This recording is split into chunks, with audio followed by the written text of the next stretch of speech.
Hello guys, मेरा नाम है विकास और आप देख रहे हैं रट्टू पोपट।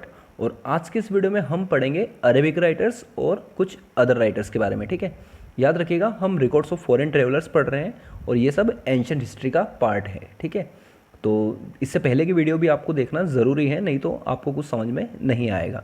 तो अरेबिक राइटर्स की बात करते हैं तो जब 712 एडी में हमारे देश पर मोहम्मद बिन कासिम ने आक्रमण किया था, तब से ही मुस्लिम राजाओं का इंडिया में आना शुरू हो गया था। ठीक है, तो उस टाइम पर जब वो राजा आया करते थे, जैसे कि मोहम्मद गजनवी आया, ठीक है, तो मोहम्मद गजनवी अपने साथ में खुद तो आया, साथ में वो अल बरूनी को भी लाया। ठीक है, तो इस तरह से ये जो अरेबिक राइटर्स हैं, ये इनकी डिटेल हमें मिलती है और इसमें जो भारतीय राजा थे उनकी भी डिटेल मिल जाती है, क्योंकि उस समय तो राज यहाँ पे भारतीय राजाओं का ही चल रहा था। ठीक है, तो बात करते हैं हम आज अरेबिक राइटर्स के बारे में। ठीक है, तो सबसे पहला जो राइटर है हमारा वो है अल बरूनी। अल बरूनी पहला मुस्लिम है जो संस्कृत पढ़ने में जिसको महानता हासिल थी। ठीक है, तो अल बरूनी पहला मुस्लिम है जिसे संस्कृत पढ़ना आती थी। ठीक है, और मोहम्मद बिन गजनवी के साथ में आया था। ठीक है, मोहम्मद बिन गजनवी के साथ में। ठीक है, और इसने एक किताब लिखी थी जिसका नाम था किताबुल हिंद। ठीक है, और इसका दूसरा नाम है तहकीक हिंद। ठीक है, तहकीक हिंद जो बुक है इसके 80 चैप्टर्स हैं। कितने?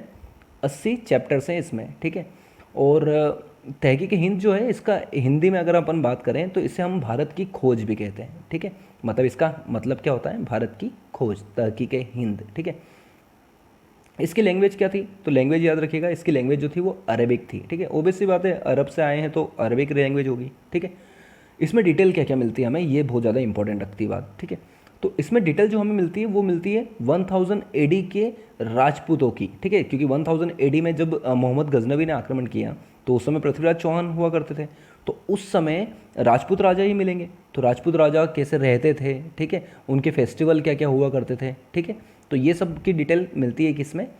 किताबुल हिंद में। ठीक है, और उस समय के त्यौहार क्या क्या हुआ करते थे, फेस्टिवल क्या क्या हुआ करते थे, जादू टोना चलता था भारत में, तो ये सब इनकी बुक में इन्होंने लिखा है। साथ ही साथ में इन्होंने ये बताया है कि भारत में जो एस्ट्रोनॉमी है, ठीक है, जो खगोल शास्त्र है वो बहुत ही आगे बढ़ चुका है। ठीक है, तो एस्ट्रोनॉमी, रिलीजन, फेस्टिवल, तंत्र मंत्र, जादू टोना जो होते हैं वो, और राजपूत राजाओं के बारे में डिटेल मिलती है किताबुल हिंद में, तहकीक हिंद में। ठीक है, किसने लिखा है?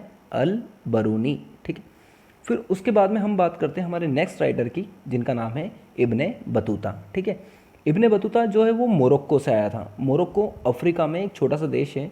कभी आप मैप को देखना तो जो ईस्टर्न साइड पे आपको एक छोटा सा देश मिलेगा जिसका नाम है मोरक्को। ठीक है, इसने पूरे 10 साल भारत में बिताए हैं। ठीक है, इससे पहले हमने ह्यूनसांग को देखा था तो उसने 15 साल बिताए थे। ठीक है, और इन्होंने उससे 5 साल कम बिताए हैं। अब ये जिस राजा के टाइम पे आए थे तो उस समय भारत का राजा कौन था, तो वो याद रखिएगा, मतलब सल्तनत पीरियड चल रहा था उस समय। तो उस समय जो राजा हुआ करते थे वो थे मोहम्मद बिन तुगलक। ठीक है, और मोहम्मद बिन तुगलक जो है वो एक विजडम फूल बोलते हैं इन्हें, है ना, क्योंकि ये पढ़े लिखे हैं, गवार की तरह काम करते हैं। ठीक है, और इन्होंने ये इतने ज़्यादा इम्प्रेस हुए इब्ने बतूता से कि उसे काजी ऑफ दिल्ली इन्होंने नियुक्त कर दिया था। ठीक है, इन्होंने उसे अपॉइंट कर दिया कि आप आज से जज हो दिल्ली के। ठीक है, तो याद रखना काजी किसने बनाया था इब्ने बतूता को, तो याद रखना मोहम्मद बिन तुगलक ने। ठीक है, और इनकी लैंग्वेज क्या होगी? ऑब्वियस सी बात है, अरेबिक राइटर्स पढ़ रहे हैं, अरेबिक लैंग्वेज होगी।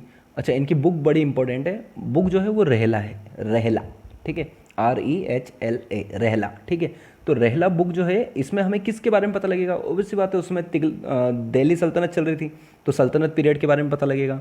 तुगलक वंश चल रहा था तो तुगलक डायनेस्टी के बारे में पता लगेगा। ठीक है, तो इस तरह से ये दो राइटर्स थे जिनके बारे में हमने पढ़ा। ठीक है, और ये थे अरेबिक राइटर्स। अब हम पढ़ते हैं कुछ अदर राइटर्स के बारे में। ठीक है, ये दो हैं, तारानाथ और मार्को पोलो। ठीक है, तो ज़रा ज़रा सी डिटेल है इनके बारे में, सुनते जाइए।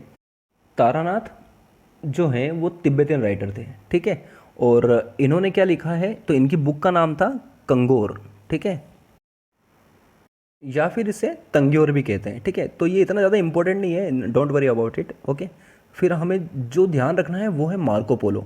मार्को पोलो बहुत ही ज़्यादा इंपॉर्टेंट है, ठीक है, बहुत बार क्वेश्चन बने इनसे। तो मार्को पोलो के बारे में आपको जो चीज़ें ध्यान रखनी है वो ये है कि ये पहली बात तो ये इटली से आया था। ठीक है, कहाँ से आया था? इटली से आया था। ठीक है, और ये जो आया था ये इसलिए इंपॉर्टेंट होता है क्योंकि ये साउथ इंडिया में आया था, ठीक है। आपने देखा होगा अभी तक हमने जितने भी पढ़े हैं वो सब नॉर्थ इंडिया में आए हैं, ठीक है। और ये अकेला ऐसा है जो साउथ इंडिया में आया है, इसलिए बहुत ज़्यादा इंपॉर्टेंट हो जाता है, ठीक है। तो ये आया था पांड्य राज्य के टाइम पे, ठीक है, जब पांड्यों का राज चल रहा था तब ये आया था, ठीक है। तो इस तरह से हमने ये सारे राइटर्स के बारे में पढ़ा है। अब आप इसे रिवाइज कीजिएगा। मिलते हैं नेक्स्ट लेक्चर में। Thank you.